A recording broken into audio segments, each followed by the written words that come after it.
মজনু যে কাজ করতো তাকে আমি নিষেধ করছি। নিষেধ করার পরে সে আমার সাথে আমার কথা সে রাখে নাই। সে গোপনে গোপনে মিজানের সাথে কাজ করে গেছে। এক পর্যায়ে অনেক সময় আমাকে চিঠিতে গোপনী শাখা কর্তৃপক্ষ লোক গোপনী শাখায় আমাকে বদলি করছে, কাজ করতে হয়েছে। কাজ করার পরে আবার কাজ শেষে আবার বাইরে করে দিছে। আমি বাইরের শাখায় কাজ করছি। এর মাঝখান থেকে আমি তাকে অনেকবার খেয়াল করছি কে করে কি করে না। অনেক সময় যেহেতু দূরে কাজ করি, সে আরেক জায়গায় কাজ করে, তোলার কাজ করে।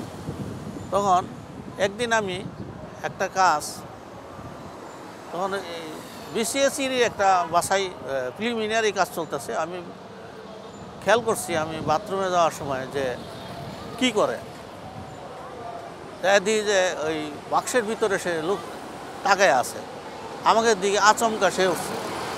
আচমকা হয়ে ওঠার পরে আমি তো মাইন্ড করছি যে নিশ্চয়ই সে এখান থেকে একটা কিছু নেওয়ার জন্য চেষ্টা করছে।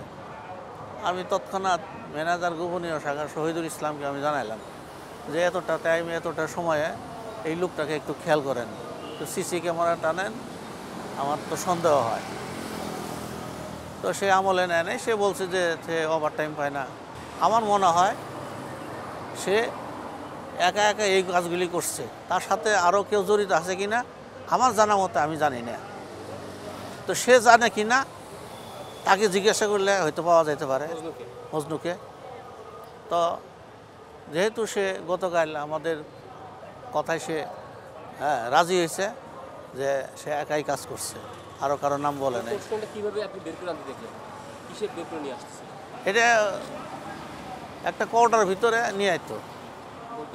কৌটা বলতে 4 কাপের কৌটা, যে ডেনিস চায়ের যে থাকে, ডেনিস চার কৌটা থাকে না, এই কৌটাগুলি ফেলাই দেয় না।